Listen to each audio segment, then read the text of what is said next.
Welcome to Salam. Medina. If you're first time here, welcome. If you're already a member, welcome back.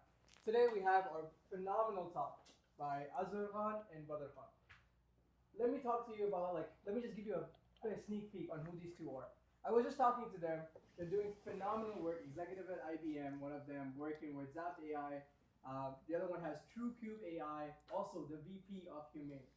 We always heard about Saudi Arabia is making these crazy projects. NEOM City, they're doing this, they're doing that. Guess what? We have one of them who's actually working on that project. I'm not gonna take too long. I'm just gonna give the mic over to them. Hello, brother. So, floor is yours. Assalamu alaikum wa rahmatullahi wa barakatuh. It's a pleasure to be here, and I'll thank my brother Azer here for keeping me awake since 3 a.m.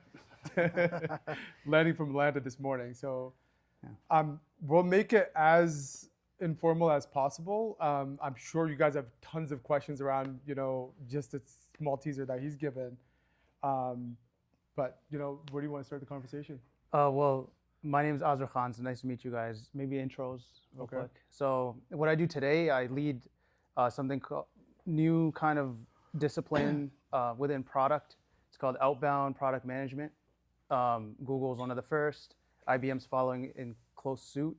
And it's really I'm responsible for an entire brand at IBM and ensuring that all the positioning, messaging, sales enablement is really tightly aligned with the target customers and client personas that we're interested in the market. Total radical shift. It's a lot of transformation work. So that's what I do today. It's in the mainframe business. So anytime you tap your phone around the world, there's a 95% chance it's going through one of our systems. So this has been happening for the past 50 years and continues to have this. We continue to have this dominance in this space. So yeah, I'm excited to be here. Anything product, anything career, anything. He lives in Riyadh. I visit Riyadh. I was there for a keynote that I gave to launch a product just 3 months ago. So I'm always in the region, traveling all over the world. So yeah, maybe we start with you introduce yourself and then talk a little bit about NEOM and the hot topics. Well, before we go into NEOM, so my name is Badar Khan.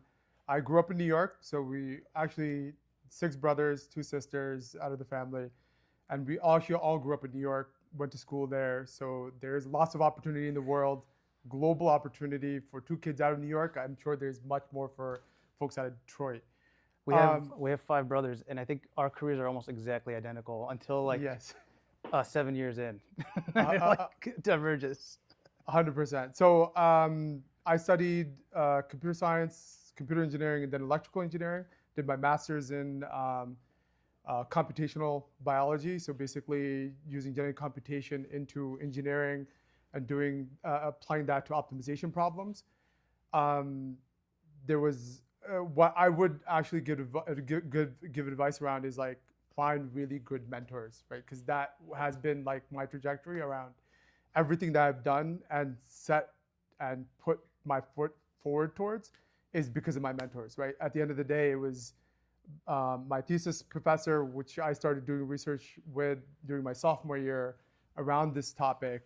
Then my master's with him, and then actually running a startup before going to Siemens for 12 years. Was out deployed in Middle East to build up their digitalization unit. So it built up their what we called when IoT was a hot topic, right? So we called it the Industrial 4.0 out of Siemens for very German type of where we knew no one will pick up the concept. So we named it really hard. GE did a fantastic job of calling it Industry 4.0 in IoT. So I built up the digitalization unit. When I first entered Saudi, it was a sales front, right? So you come to Saudi and you're like, I'm a hardcore engineer, did software engineering, things like that. And I'm here, you guys are selling software, you're selling boxes. So really doing that transformation around software selling. And we'll go into that a little bit that whole concept is very completely different, right? So you're customizing software, you're building custom solutions. So we worked with clients like Aramco, SWCC, which is the largest desalination plant within Saudi Arabia, helping them to industrial and modernize their digitalization unit. And then that led me to a phone call that said, oh, can you come and help us build out our digitalization unit in NEOM, right? So that's kind of where my New York life trajectory led to NEOM, and now over into Humane to run their AI products. So what the kingdom's done is very smart, and a lot of people, again, there's criticism and also positive pieces. What they've done really well is the Crown Prince has kind of listened to, hey, we're running all these programs. Why are we doing and investing in all of these different things? Why don't we centralize? And that centralization is Humane around AI. So yes, there's a lot of crazy announcements, but there's a lot of practicality around that investment and what goes into it and the applications. Really trying to put the kingdom's foot forward, invest back into the kingdom, whereas before investment was external, right? So here now you're talking about investing back into the country, building up local talent, building up talent coupled with expats as well, right? So people coming from the outside, experts, helping the country kind of move forward, which we like to see. So that's kind of where we could dive into around, what programs are running, NEOM, things like that. But I just wanted to give you a little bit of how my life trajectory came into where I landed in Saudi Arabia. I've been now there for 7 years, alhamdulillah. And probably another 2 or 3 years, we'll see what happens with these kids growing up and going to college, whether we make it back or not. But yeah, so. Yeah, just a little bit on my background. As I said, we mirror each other a bit. So I consider him one of my mentors, obviously. I have a computer engineering bachelor's degree, comp sci master's, and my first job out of college, I was couch surfing with one of my brothers in Jeddah, so King Abdullah University. I got really lucky. There was a research startup there, and they were working on drone swarm surveillance use cases. So Aramco has a lot of oil and gas pipelines in the Middle East, and there's obviously bad actors, issues that happen, and they didn't want to send drivers every time, people every time, because it's really expensive. So we were building, at that time, using MXNet image models that were inferencing on the drones themselves, and then sending data back to the central repository. So that was really cool. And then I got a hook up into Siemens research through Badar, and it was a grueling interview process. But anyway, we got through that and worked on some really cool stuff around embedded systems. I spent a lot of time on embedded systems and just getting AI models to the edge for very practical use cases. And that's where Talha's helping me build Zapped. You want to raise your hand? That's Talha. So we're really practical, customer focused. We're not into the flashy stuff. Having the biggest model and the coolest context window doesn't mean anything. The customer problem means everything. And so I learned that very early on, especially with customers that are like, what are you guys doing? Give us the solution. We don't care about your technical stuff. And so I spent time in working on nuclear plants. They have emergency shutoff valves. Those cool projects. Siemens had a food lab research center where I worked as well. And then after that, one of my mentors at that time, he was a Cornell MBA and just used to talk to me. And he was like, Azer, you're burned out, and why don't you go do something you enjoy? You're 23, 24. And I went and worked at a horse farm. So that's my unique twist. I left that job at Siemens and I showed up, and it was redneck territory in upstate New York. And it was a Western barn, so you know the kind of people that were there. And I learned a lot about myself. Firstly, around the small business side, I used to get yelled at for dropping shavings on the floor, dropping hay on the floor. If any of the horse feed was on the floor, it was a straight screaming match. Why are you wasting my money? Stop wasting money. And it was a super low margin business. So you understand what that does to my mentality at that time. Okay, every single thing is worth $1.01. So just be careful about that. After COVID happened, the barn ended up shutting down. So I went back to school, got the master's degree, and met someone from IBM. And that's where I got into IBM. I'd say IBM, my career 10x'd when I met a VP of product, who's now a VP of product. At the time he was a director. One of the tidbits of advice I'll give is find someone that's similar to you at whatever corporation you're in, and just attach yourself to their coattails. Anything they need, anything they need you to do, you're gonna be like an assistant. But that's the reality of it, your early career. And so that's what I did, and quickly rose through the ranks, alhamdulillah, and now reporting to VP of product at IBM with on the executive team, and the youngest there about like 25 years. So it's fun. The company is transforming a lot, and that's where I am today. So that's a little bit of my background story. One thing I'll add is that as we're building Zapped, I really spend time on cultivating like the next generation, but also not thinking of it as like charity. I'm not doing charity. I tell Talha sometimes, like, you're not here to learn. We're here to like make money and run a business. And so I always try to make sure that I spend time understanding the unique value every single person brings to the whether it's the company, whether it's the community, whether it's the friend group, whatever it is, and try to like let them help them shine with that like value that they uniquely bring. And that's one of the things I learned at the horse farm as well. Like, imagine the type of people there were, but you kind of have to pull that out of them. So that's just some of my background as well. And where do you want to go next? I think where Azhar kind of missed a little bit early on. So we actually ran a computer business where I started when I was 8 in middle school, inherited from our uncle. So computers were in our like things that we were doing all the time. So we started with x86, 286, 386, Pentium 4.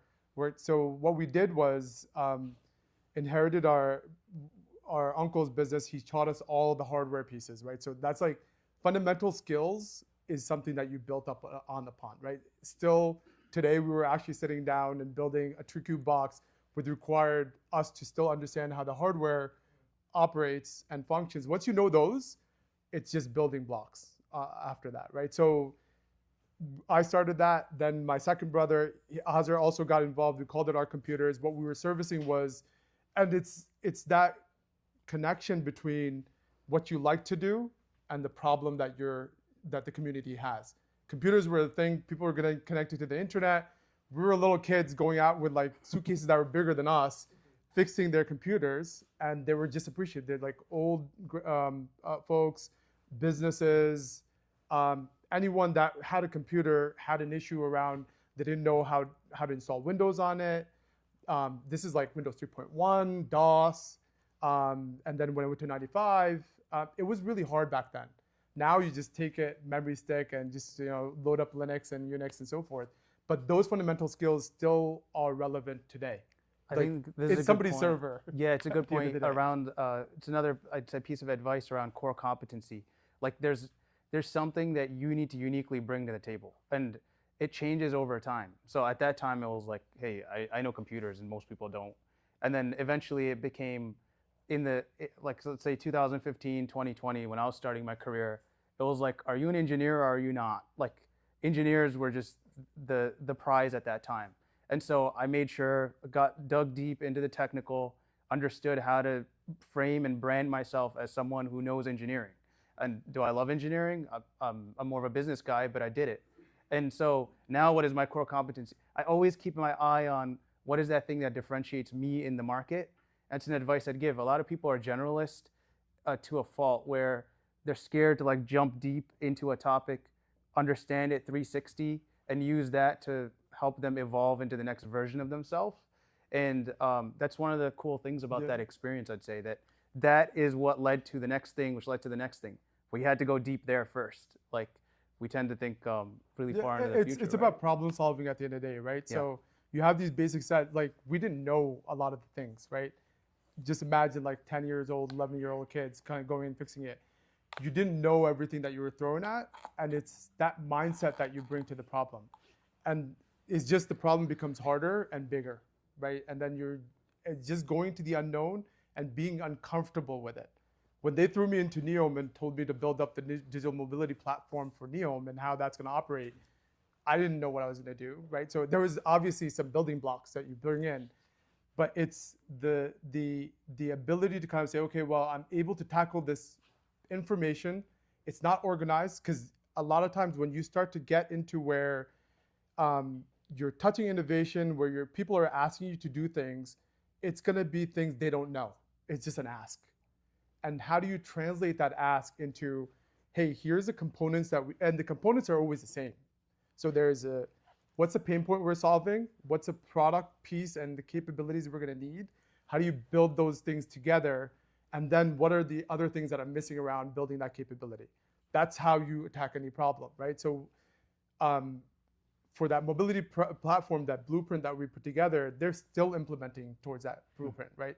It's the fundamentals that you put together, and it's the same discipline that you kind of bring into component building, stuff that you learn in engineering, and then getting people excited. And that's the other piece that engineers miss around. Like, it's one thing to have like a problem, but then how do you get everybody around it excited about it, to work on it and say, okay, well, that's actually where I want to be working on, right?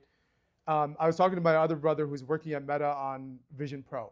So I was like, how do you guys operate? And it was the same thing. He described like Meta's set up the same way, where you work on a problem, you describe a problem, get people excited around the problem, and then you tell your manager, there's a problem I'm gonna solve, and here's the people that are gonna be coming and helping me. And it's that excitement that moves the product and the idea and the concept forward.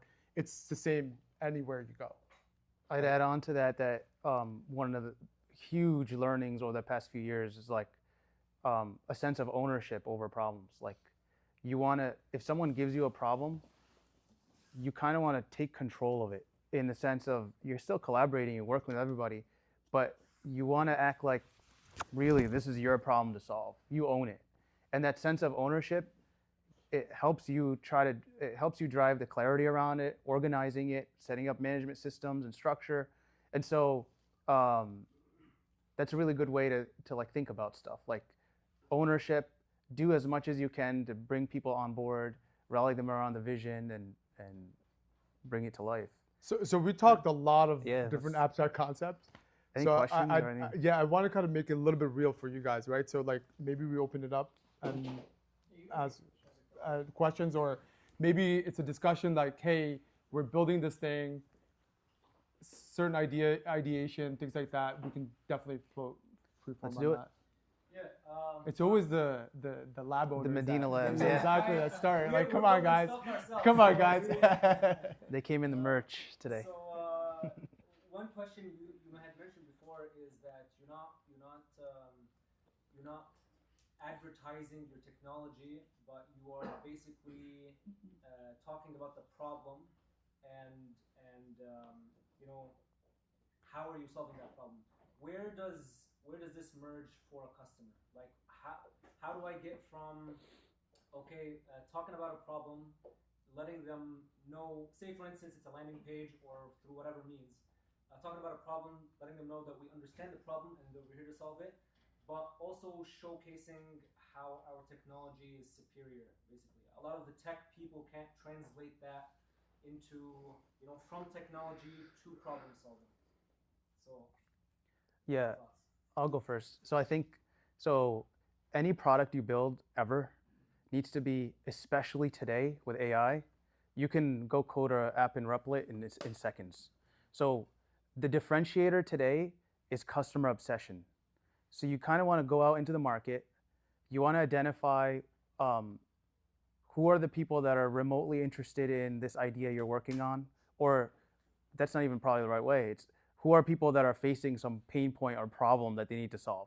When you identify them, what do people tend to do? They tend to generalize it like instantly. They're like, oh, he has a problem. Okay, let me go create a landing page. Now I have a product. It solves his pain point. Let's go take it to market. What they fail to do is gain depth. It's going T-shaped.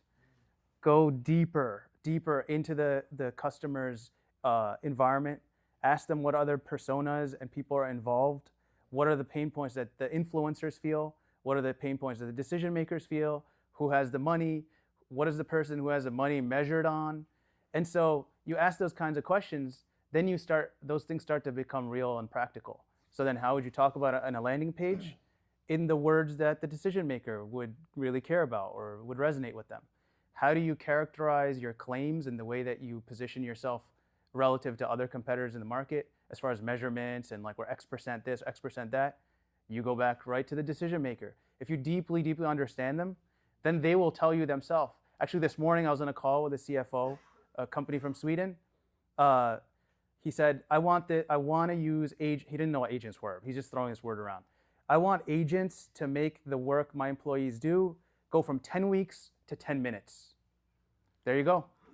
That's the anchor for us. It shows us the magnitude of transformation he expects from our product. That's what we need to deliver. That means if we delivered 5 weeks, it's not enough. He's expecting 10 minutes. So that's when you start building the roadmap engine. Like, guys, what technological pieces do we need here to take this thing from 10 weeks to 10 minutes? That's an example of how you would do it. When you deeply understand the personas involved in your product, the full range, you got to go in and understand the whole company. That gives you all the answers and all the clues. Every single word on your website and your landing page, it ties right back to what somebody told you, what somebody hinted at, what gave someone a moment of joy. So it's all related to that. Yeah. You want to add anything to that? Yeah, I'll add like a few things to that, right? So just to decode that, so there's a couple of layers that you're kind of talking about. Customer number one is what he's talking about, right? That's super duper important to any problem that you're working on because that's your anchor, right? But then from there, what's your pivot and what are you looking to, because your problem statement starts somewhere, but ends to something else. And how stuck are you on that problem statement you started with to where you're ending up? Having a bit of play around there really helps you to kind of move forward. And then you're talking about product, like consumer product, platform, B2B, B2C, like what segment are you playing in, right? That has a different mechanics around it. If I'm going to B2C, the mechanics around B2C is completely different. And how I'm going to approach that customer set is going to be very different. Whereas B2B, I very well need to have that problem statement in-depth problem solved to a point where it solves their problem and I iterate, right? There's going to be fewer iterations, whereas B2C is going to be many iterations till you land the right product that then your consumer base, because you're doing one-to-many, right? Whereas here it's B2B selling, where you're going to use this customer as a catalyst. Now, the pivot is going to be important, right? So is it a platform play, or is it a very specific niche application play that you're going to be playing in, right? So that's kind of where I would try to understand your problem. And do you have a problem? Is it actually solving the problem? Who's your customer number one? And you're completely obsessed with customer number one. If you're kind of going out and saying, I'm just going to put this broad net out and hoping for certain catches, just doesn't, that's where products fail. I'm going to make one more point. This is really important. So when you speak to a customer number one or number two or number three, they're going to give you some intel on, it's that the moment their eyes light up, it's like, oh, okay, that's valuable to them. When you identify that thing that's valuable, that pain point you're solving, you're the business owner. Always remember that. The customer is not the business owner. Like, no one on your team is, you're the business owner. As a business owner, you need to then direct your business in the right way. People talk a lot about client segments, how to market their product, where to market it. And so when you identify that pain point, you're in the driver's seat and thinking, oh, this guy just gave me intel that other people in similar shoes as him will probably be facing a similar problem, right? Then you can say, okay, what other industries and markets would face a similar problem? And that then helps you direct your go-to-market in the right way. With Zapped right now, we're talking about it all the time. So our first customer, just to be transparent, is Corn on the Corner in West Dearborn. And do I really want to be in the fast food space? Personally, I really necessarily don't. I think the problem statement we're tackling is just much bigger than the fast food space. Now, what they led on, though, is what we're working on is an agentic platform to disrupt order taking. That's what Zapped is. So anytime someone calls a business or texts a business to place an order, think restaurants, think pharmacies, think patients in a hospital bed that are calling for their lunch or dinner that are on hold, all sorts of use cases. Anytime someone calls someone to place an order and they have to punch numbers into a point of sale or a screen, that's exactly what we're trying to disrupt. We don't want any punching numbers anymore. AI should just be listening and be able to understand what the person ordered with that human touch still in place, where you're still talking to somebody and communicating. So that's what we're doing with Zapped. Now, to this point exactly, we have uncovered this pain point, which is, hey, dealing with complex UIs is a problem that's prevalent across multiple industries. There's like the grocery space. So if you order groceries for pickup or delivery at Kroger's, you basically need to manage this complex UI, select every single item, the quantity you want. Why couldn't we take that pain point from this corner to the corner, which is a customer calls in and AI is listening, do the same thing for something like grocery. Additionally, when you go to like a CVS, there's a person on the telephone that's just waiting at the drive-through to give you your medicine. And I see what happens. A driver will come, ask for some medicine, and they will then punch in what they want, what the driver wants, and like submit it into the system. Why do we need to do that?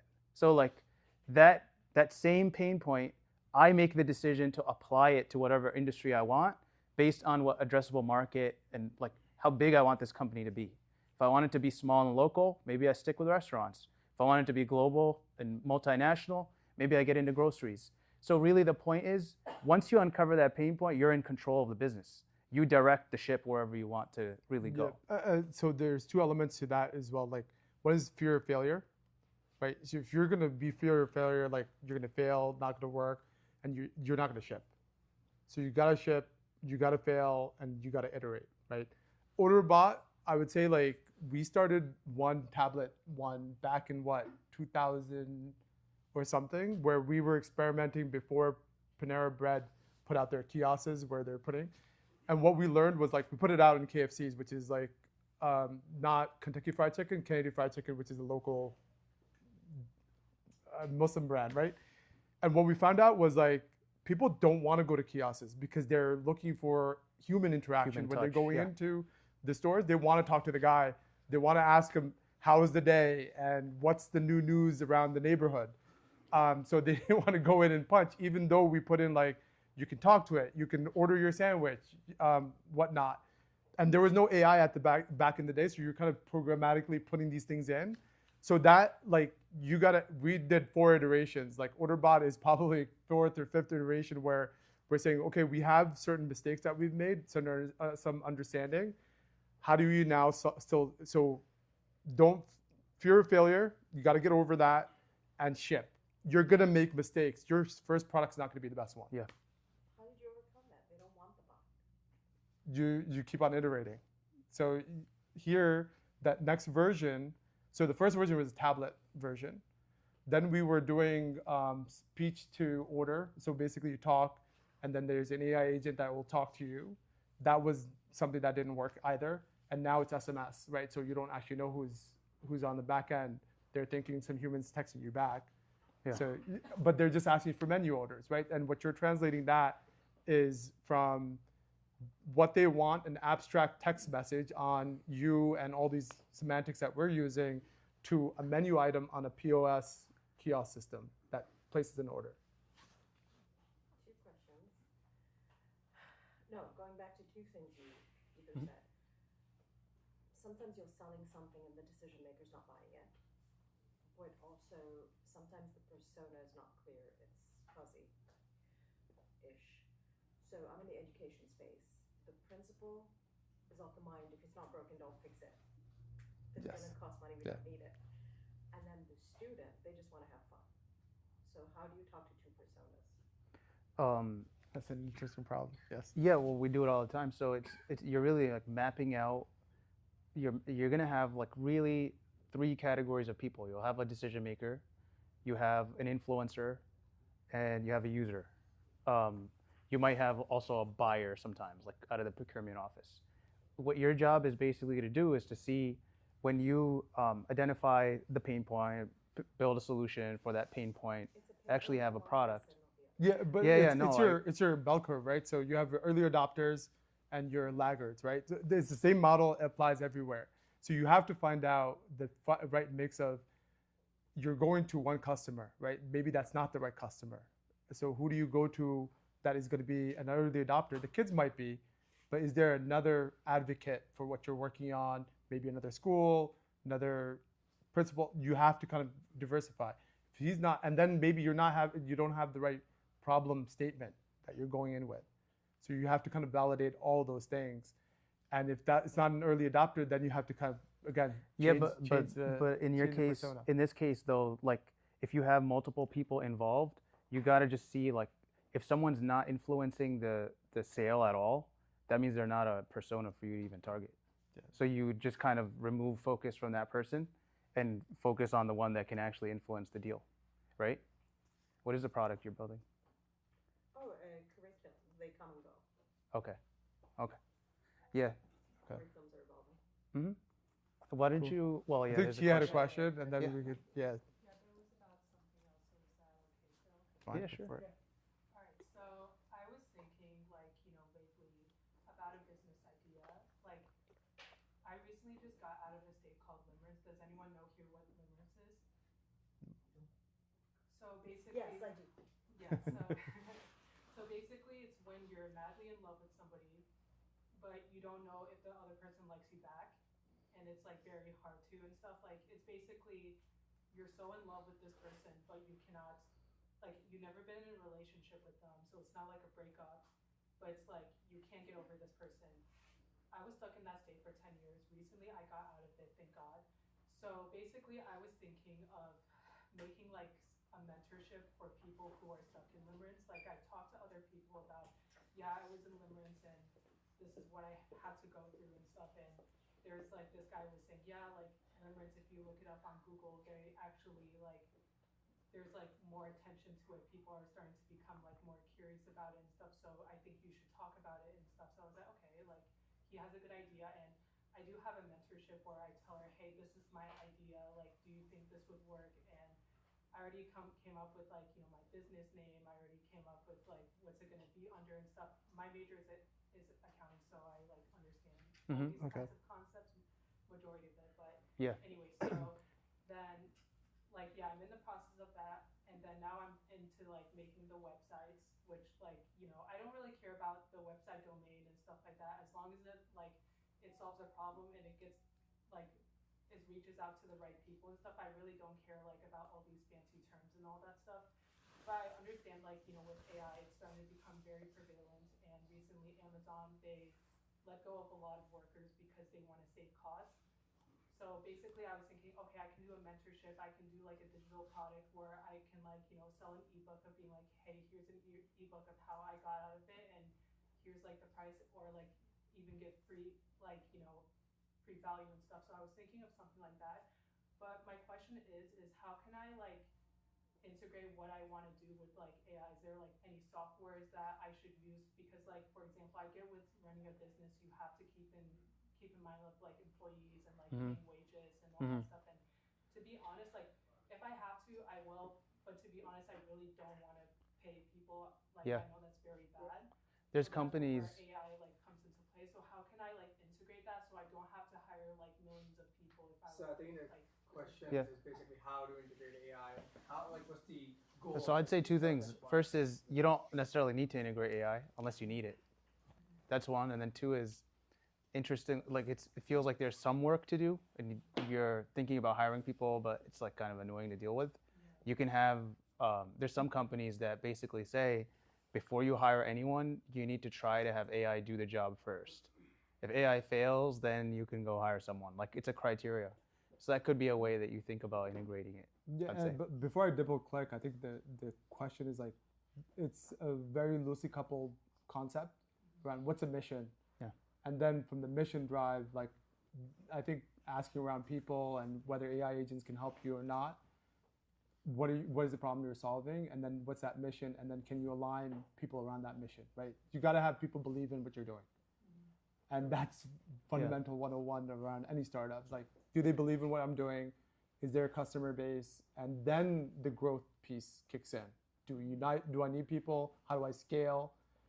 I think thinking about scaling faster than, I don't have a double clicked into your business, but like, that's kind of the questions I would ask around like. There's one. So yeah, we have a question here Yeah. too. From a B2C perspective, me and my partners have built a platform specifically tailored to students as a study tool. But what we're having a hard time with right now is kind of understanding how to scale the B2C marketing. We're kind of a little bit all over the place. I mean, we're doing a decent job, but we're like trying to go to an influencer here and then trying to go social media here. I know. So is there a targeted approach from a tech perspective? Because it makes, to me, logically, it makes more sense from a B2B. You're just kind of targeting one company B2C where you just have everybody. Massive. What's the best approach to that? I don't know B2C. That's fair. I only know B2B. I'm good at it. Yeah. Yeah, I think I would have to understand. Like you said, education is your target audience there. Medical school. Medical school. I'll kind of compare it to some products that we were trying to launch, and the biggest thing is like, yeah, you could do the influencer. You've tried that. You've tried going into. I think the target is the biggest question here. Are you able to get, and what's your KPIs on measuring the feedback return? Because a lot of times you're putting that cast out, but you have no way to kind of understand, are these people like, I would ask you, what's your, how do you measure yourself with is it sign-ons? Is it, hours logged on the platform? What is those KPIs? And then from there, kind of start to dig into like, okay, well, what are the mechanics? Do you have to target certain influencers? Then you're going to very targeting, and you got to be very convincing on why they should promote what you're working on. Again, goes back to the mission piece. But B2C is very difficult, right? Because do you have customers or no? Yeah. Do you have a product? A few, but I mean it's like 3 or 4 signups right now. And how are you measuring your? So we're using the tool that essentially allows us to view signups, and we're able to kind of see what's working from that perspective. That's the main point of measuring. We're also adding like a feedback. And it's mobile or web? It's both. Okay, It's so both. multimodal. It's both. So we have the ability to see who's signing on. We're just not really understanding what that final push is to get that kind of maximum number of sign-ons that we're looking for. Our KPI right now is undefined, to be very fair. We're kind of just like, is it working? But what we noticed is we're not really able to get that wide net of medical students the way we want to. I think the question that I would ask is, what is working mean, right? So like, is it, again, back to the mechanics of it, like, are you trying to have people stay on the platform? Are you trying to test out the product? Are you targeting sign-on? So we have, so right now we're successful to a degree in getting people to sign up for a free tier. Okay. We're unsuccessful getting them to Pay afterwards. Okay.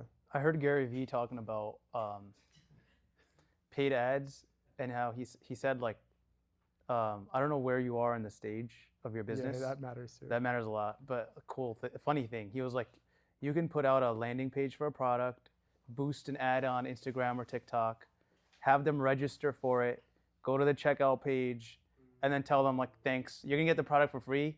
So appreciate you checking out, but it doesn't exist today. So you can do creative things like that. There's in the B2C space. Yeah. So before we go to another question, I do have a question. It's more about Humane. I think a lot of people here, I was waiting for that one to come up. A lot of people here do not know what Humane is. Okay. So what is Humane? What do they do? And what's the 2030 goal? Like, what's coming in the future? How does the world shape, especially Middle East? We've seen that town that had nothing into like fighting for skyscrapers to now AI. So what is that shape in 2020 coming forward? Can you give us that? Yeah, so I'm still learning everything around Humane. Humane is just got formulated this year, right? So beginning of this year. So the inception of Humane was started from Sadaya and a combination of a lot of different AI programs that the kingdom was running. And it's, again, to bring all those programs together into a single investment, right? So, and one of the interesting things that the kingdom's done is to say, well, we're not going to run another government entity program where you're just getting blank checks from the government to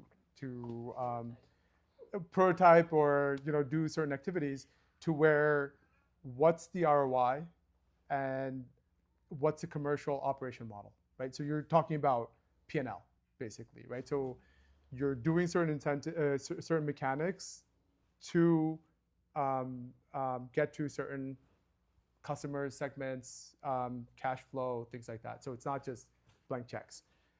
There's been a lot of announcements, so around there, like keeping track of all those announcements. So there's, I'll talk about 3 product lines, and again, that's still evolving and iterating. The kingdom has an ambition to diversify from oil, and there's really 2 mechanisms. One is tourism, right? So they're really promoting a lot of tourism and those kind of activities. Those are where the skyscrapers and holiday. If you haven't gone, you should probably make a visit to like Al Ula or some of the ones that they built up. It's really nice. And the second is to say, we were talking about, I don't know if you guys remember, like 1998, 2000, data is the new oil, right? So it's that bet to say, if data is the new oil, we need to capture the enabler for that is the AI market, right? So anything that you're going to generate data on, it's useless if you just store it. Can you get data to work? And whoever gets the infrastructure built out for that data to work is going to be the winner. That's why the US is investing heavily into Stargate and everything. UAE is investing heavily into that area, and Saudi is like upping the game around there. So they've already built up, I don't remember the numbers around how many megawatts. It's the new centers are 500. In NEOM, we built a 250 megawatt data center, and then there is a new renewable energy. So that's the other mix to say data centers are energy hungry. How do you diversify from alternative renewable energies? And you have the best sun in Saudi, and you also have oil, right? So you've kind of like leading in those areas. So building up data centers, we have one of the best inferencing data centers in the world with Grok already set up in Saudi, doing inferencing to Saudi and the world. So Europe is using it, Africa is using it, and some of the GCC countries are already using it. So it's where people don't understand is like, there is a translation to reality, right? So there's two games in AI. One is training. That's kind of the US right now with OpenAI and NVIDIA chips now getting the valves opening up to kind of shipping out to the world. And the other is inferencing, right? So inferencing is more of the utility piece. So anything you want to run from a startup perspective, you're not going to be doing a lot of training. You might be doing some fine tuning, but the utility is on using AI models to solve problems. And that's where inferencing comes in. And Grok has one of the early chips that actually do that. They've ported most of the models. I forgot the latency speeds, but their per tokens is very good. So that's first data I think centers. it's like 1,000 tokens per second. Yeah, it's like super fast. It's super fast inferencing. And that's really around using AI. And then you get into a sovereign play, right? So every government entity around the world is going to say, okay, well, how do I capture my national interest data and then create these kind of sovereign data centers? And that's kind of the play that you're going towards. Not the data center infrastructure question. What they do, like we have WhatsApp. Yeah. They do Snapchat instead. I can't call them WhatsApp, I can call them Snapchat. Mm-hmm. And then even the phones, it's a lot more Google or a lot less iPhone. So what's happening on that level? In Saudi, you mean? Yeah, So even you the can. banks, they don't do Visa, MasterCard as much as MADA. They have the Arabic. That's their. So MADA is the financial infrastructure piece. Alam is what you're talking about, which is the Arabic large language model that they've trained within Saudi Arabia. That's out of Sadaya, and Humane's now owned most of that now, IP, and that's commercialization mechanism, Alam. So there's the infrastructure play. If you go up the stack, they've done two products that they're building and pushing out. One is, I'm going to get these wrong, Humane OS, which is the edge inferencing capability around laptops and changing the operating system. Yes, so the operating system is there. We want to change the way people interact. So we haven't changed the way we've interacted with PCs for centuries. Like when the first PC came out to today, it's still a keyboard, it's still a mouse, and it's still a screen, right? And AI is prompting, chat-based capability, and voice. Your mobile phone still has a keyboard that you're texting on.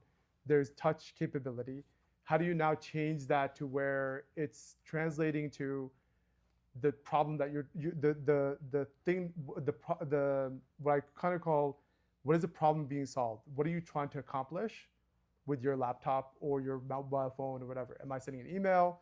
Am I setting a call? Like, do I have to open up the app and then write the message and send it, or can I just say it or do that work? That's the intention around the Humane OS operating system change. So it's blocks and different type of menu options. We're still working on that. Then there's the humane brain, which is more of the cognitive and the capability to kind of do understanding and more predictive type of things, right? So around your data sets and how do you keep it local. One of the big problems that I did bring in, and this is not Humane, this is in NEOM, was we talk about hyper-personalization, personalized worlds, right? So you have a hyper-personalized persona, you might have it, Faisal might have it, somebody else might have it, Azer might have it, but there's a huge data privacy implication around that, right? So one of the concepts we were working on in NEOM was to say, can you build, and the way we put out a paper actually on that. So the way we've solved it is a Band-Aid. We said, okay, well, we'll create this opt-in world of where you consent into whether I'm as a data broker or data business, I'm going to utilize your data and ask you for your consent, a blanket consent, or maybe a tailored consent, which is more tailored to what I want as a business. To where we say, can you actually value-oriented data? And you have now a concept around data contracts rather than opt-in world. So what you do as a human is you say, I'm interested in this particular experience as long as these particular values are met. Whether it's, my data is not used for, targeting ads to me or something like that. You have certain value orientation. That's then exchanged with the business. And then there's two components that we built out. One is the business component of where it checks, is the data processing happening in alignment with the data value that the user has allowed me to do through their wallet. And then there is a B2G component, which then talks about how compliant is the business around data processing. So the business is now in control around that. So it's a very so those are the concepts that we're thinking about and pushing in around this hyper-personalized world. So those are things that we're thinking Where's about. AI going in the next 5 years? Oh boy. That was one of his questions.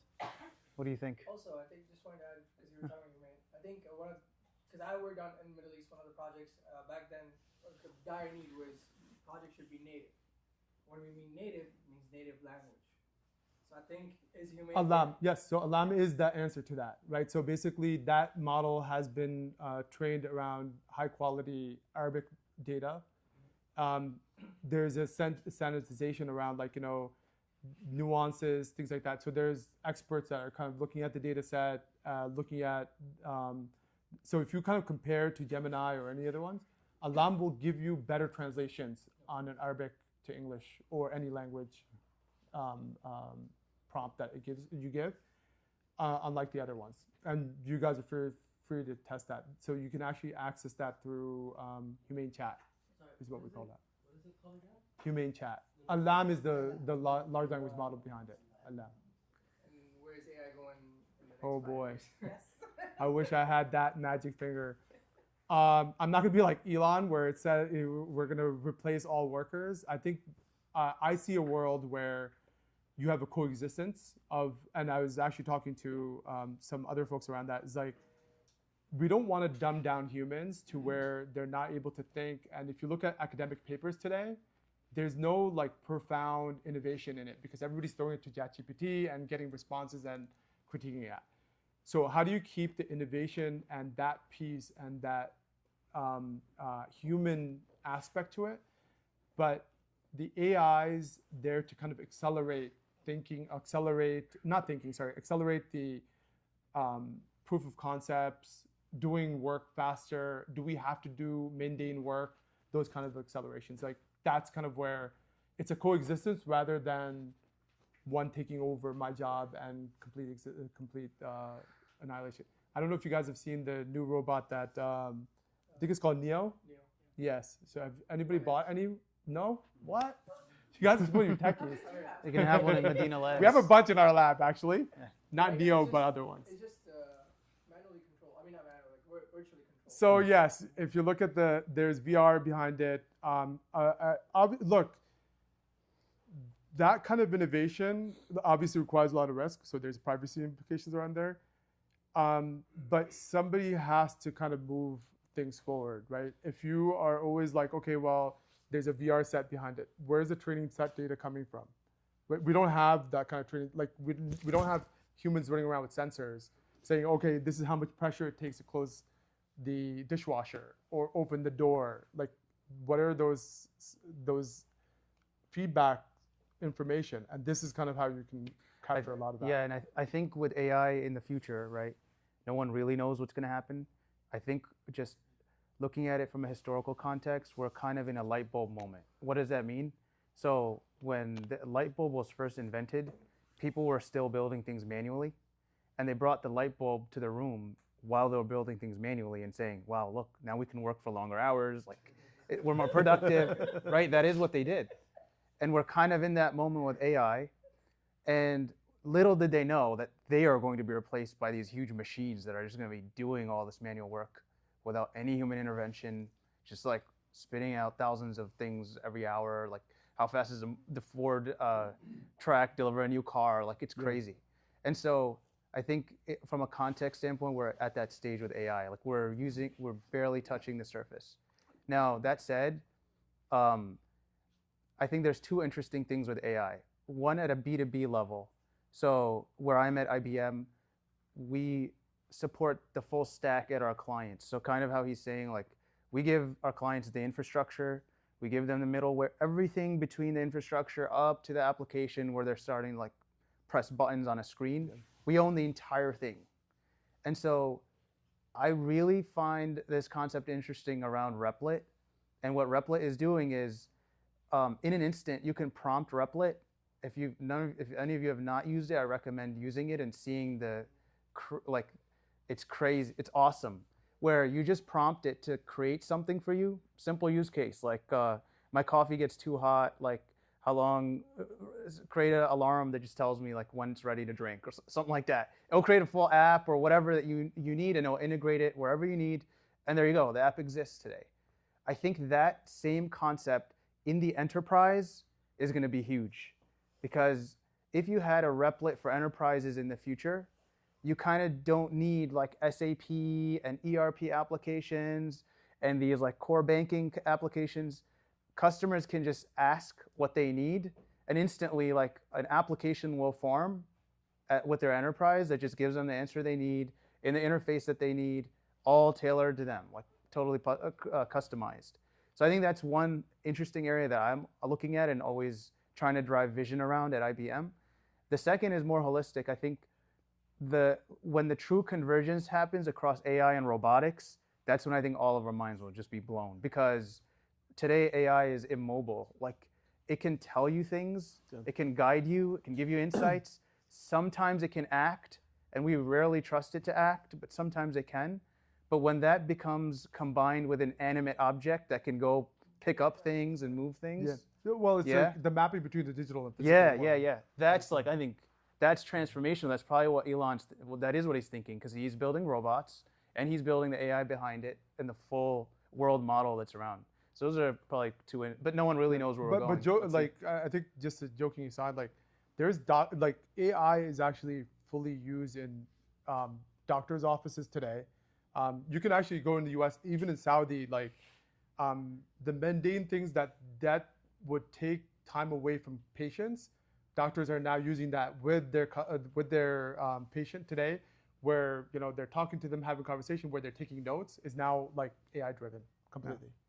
There's a question. And there's a lot of different applications around there. Two questions, just be respectful of Yeah. time. So I know one of the questions was there earlier. Where's the second one? I think he was back there. Yes. Nobody wants to be left behind, right? So you see these hyperscalers throwing hundreds of billions of dollars, and then one fine day DeepSeek comes out and it inflates everybody's bubble, and you don't know who's the lead. Should we be spending this kind of money into this technology? And then if you sit back and think about what has this really achieved, all these billions and trillions of dollars that are being spent. Well, we have a Chat GPT, which can answer all your questions, which is a little bit better than what we had before, Google. Are we really getting the benefit, the monetization of this technology to the point that it can really make a difference, right, in the economy? In terms of, you're replacing workforce with, to some extent, we see that Yeah. sort of benefit. But the investment far outweighs the returns that we're seeing at this point. Maybe it's the infancy. Eventually, like you said, when the physical world collides with the technology, you might see the biggest benefit. But today, it's not there. And then you Yeah. hear about these big data centers, and then you hear about you've got nuclear because you want to power these data centers. You don't have electricity, the grids. I mean, this is like a massive. I was reading an article, $12 trillion worth of investment, Correct. which these companies don't even have. They're borrowing. Yeah. Some of them are going to go under. You saw what happened with Oracle the last few weeks. It's just, it's all over the map. And I'm just saying that thinking, is this really getting you the benefit that you need to get? And how far away are we from monetizing all of this investment that's been put into the I'd say two things. The first is from a productivity standpoint and actually like accelerating people and how they work every day, 110%. The people that I see that are AI first, like they come off way more like polished, sharp, smarter because they've consulted AI.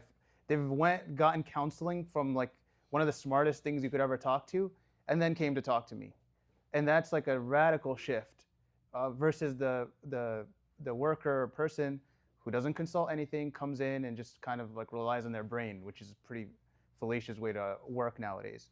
That's one side of it. The second is, it's how many years are we out from the ChatGPT moment? Not even like 3. Yeah. So we're definitely like very early infancy, and technology takes time to mature, I think. So I don't believe it's any kind of bubble. But if you look at like the last 2 years of acceleration, it's been tremendous, right? So we have better batteries now. We have autonomous vehicles that are operating at much better efficiency because of these models and these new approaches that we're applying. And like if it would be the same question, do we invest from steam engine to the next industrial revolution, right? This is I think one of that turning point where we're seeing a revolution happening in front of our eyes, that we're kind of like, you're either the ones that are saying like that's never gonna take off, or it's gonna replace, and how do I now upscale? And I think that's the conversation to have, is like, how do I leverage this technology, because it's being leveraged around you, to then get ROI. And I think there is an interesting discussion around like, do I need this type of infrastructure investment early on to rationalize my ROI, or do I do that like a DeepSeek moment where my use case needs to be still developed, where before I start to put in $1 million into infrastructure? Now, you need both to happen, because when you get there as a customer, you need that infrastructure to be available. Otherwise, you can't scale. You're going to be having scaling problems while you're working on your use case. So there is people working on that. We should be thankful for them for investing that money in there. But I think there is a different conversation, and that's kind of where TrueCube comes in. We're looking at, is there a world of AI PCs where you're looking at modernizing your workstations to AI PCs where they can run local workloads, work on your use cases, and then scale with you as you're scaling your AI capabilities? That's kind of the thesis around there. My other question is, when was the iPhone released? Like not even 20 years ago, right? And how dramatically has the world shifted between just 20 years ago? And then you look, like the last moment was like probably the light bulb 100 years before that. Like we're accelerating pretty rapidly today. So this is very different in terms of scale. Oh, It's totally. a very different scale. It's all relative.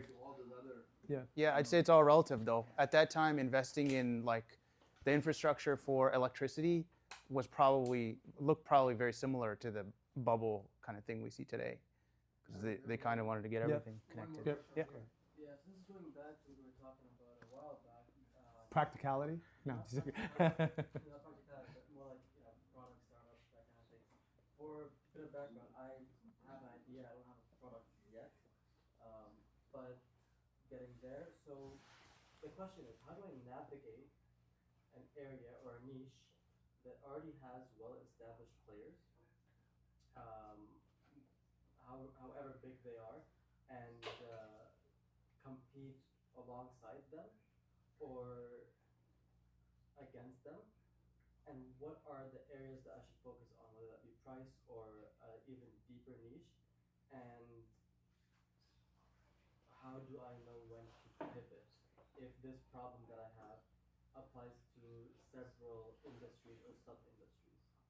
That's a very loaded question, by the way. I think I know, but it's, like it's a lot of like, I think there, it's the burning question. yeah, I think we could probably handle that one-on-one because it's a very, you'll probably get a very winded answer. It probably means nothing. But I think to the first part of your question is when, I think the question around that, if I understood correctly, is how do I know the market and when do I start building? Yes. Right? When do I start building? Because how do I compete? and there, I think there's a ton of different venture studio philosophies around like which concept do you go, what area are you tackling? Some venture studio, like we've done like probably so many venture studios in Saudi Arabia that I probably can give you every model. But one of the models that I saw that worked was testing your hypothesis and kind of like taking what it's like interviews basically. And they basically have 4 blocks, and you have to describe your problem within those 4 blocks, and first see if the people that you're pitching to understand what you're solving for, and then does that actually solve a pain point, and are you solving it in a unique way that those competitors aren't solving it in? That's a very cheap way to validate your hypothesis. Then the question becomes, okay, if it is, and then what is that? Then you go down into like, where do I build? And then as I'm solving the problem, you're gonna get a moment of, oh, there's actually a more interesting problem here that can, disrupt this industry and area. That's kind of where your pivot moment starts to come in. No one could tell you like, this is the time you're gonna pivot. Right. It's gonna be that iteration, and that iteration is gonna determine what's your I'd pivot say moment. this is a tidbit of advice I'd give is, are those other established competitors operating at scale? Is it yes or no? So you need to do things that don't scale. Okay. You go deeper with that T shape that they are not able to do because they're living in the clouds. I think Cool. that just concludes our Yeah. conversation for today. So a round of applause. Yeah, I hope it was helpful. I Yeah. know it was a bad stuff. Thanks so much. This is one of our great talks we ran into depth. Jazakallah khair for coming. No, Yeah. And inshallah, we'll see you again here Inshallah. in Michigan. Well, this is the guy Well, who's he has to invited come back visit here, me. so. And I'm around if you guys need any help. Inshallah. Yeah. Inshallah. Jazakallah, Badar, Azhar, thank you thank for you so much. coming. We want Thanks to for actually hosting us. announce something. Yeah. TrueCube is actually partnering up with Medina Labs. Yes. They'll be deploying their infrastructure here, and whoever is a member here will get access to TrueCube and will be able to use it for their applications. The token rate is pretty crazy. It's faster than OpenAI's. Yeah, Small 04 mini. Small model, yeah. 04 mini, yeah. It's pretty impressive. We've seen it live. So in the next few days, we'll be integrating that with the membership. I see a lot of new faces here. Welcome everyone. Jazakallah for coming.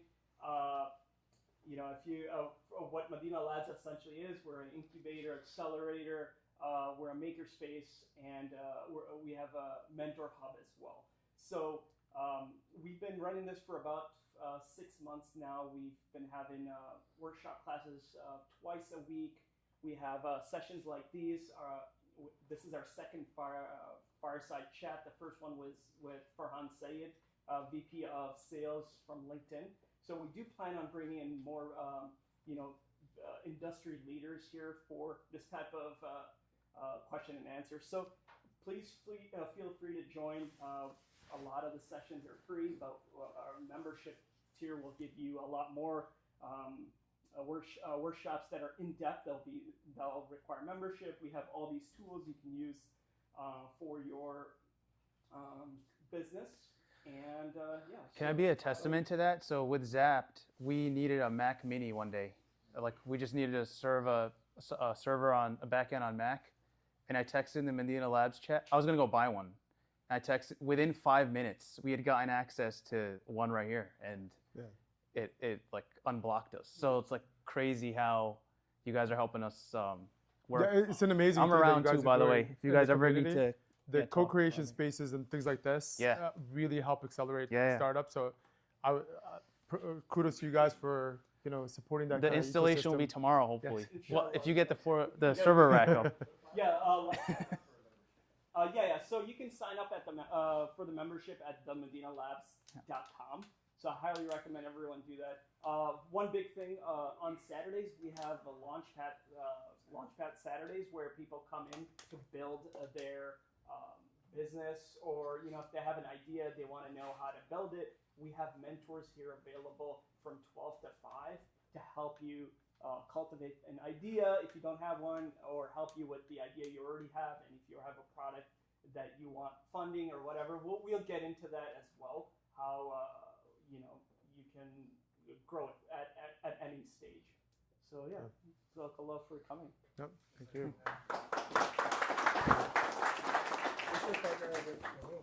Yeah, we should. There you go.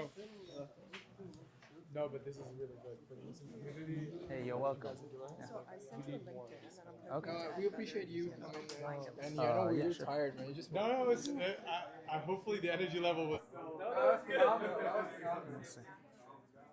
Well, there's very few Azers, and there's a lot of Badars.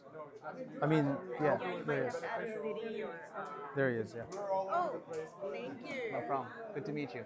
Yeah. I'm around, so we'll see each other, inshallah. Yes, I see you on Facebook. Yeah. Assalamu alaikum. How are you, brother? You doing good? Alhamdulillah. And I just wanted you to meet Sheikh Ibrahim, dressed more traditional. Okay. Because he gave free talks here. Without that, I wouldn't have understood what you're saying. Very nice. Assalamu alaikum. So How are you? at IBM. Yeah. So there's one young friend, son of one of our friends. His name is Mustafa Shah. Are you in California? No, I'm here. I'm based out of you're Detroit. Based Yeah. in Detroit. Okay. So he just took a job in California. So Yeah, I'd love to meet him and talk to your him. information. Yeah, yeah. So you can kind of guide him Yes. through. That would be really 100%. helpful. He already got the job? Yeah, or yeah, is he it- got the job. So Okay, he and what started, is he doing? He's in product development, from what I can tell.